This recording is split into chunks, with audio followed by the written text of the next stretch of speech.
போலி மருத்துவர்கள் என கைது செய்யப்படுபவர்கள் மருத்துவ பழகுனர் என்று பதிவு பெற்றவர்கள் என்று அவர்கள் தரப்பில் கூறப்படுகிறது. ஆனால் இவர்கள் முறையற்று வைத்தியம் பார்ப்பதாக கூறுகின்றனர் மருத்துவர்கள். இருதரப்பு கூற்றையும் இப்போது பார்க்கலாம். சென்னை ஹைகோர்ட் உயர்நீதிமன்றத்தில் வழக்கு தொடர்ந்துருக்கிறோம். அந்த வழக்கு இன்னும் நிலுவையில் பெண்டிங்கில் இருக்குது.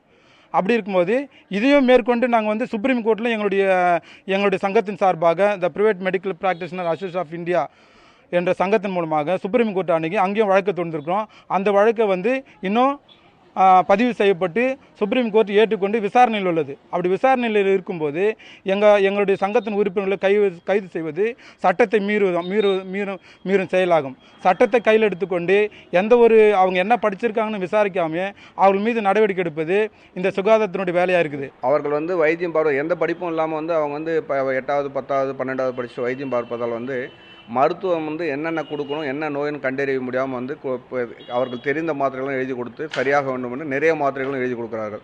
ஸோ அவ்வாறு கொடுக்கும்போது டோஸ் அதிகமாக இருக்குது. ரெண்டாவது நோய்க்கு சம்மந்தம் இல்லாத மருந்து எழுதி கொடுத்தனால லிவர் பாதிப்பு, கிட்னி பாதிப்புலாம் இருக்குது.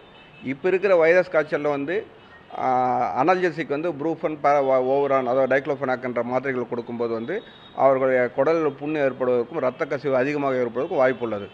ஸோ நோயினால் ஏற்படுவது அந்த மாத்திரைகள் ஏற்படும் தீங்குகள் அதிகம்.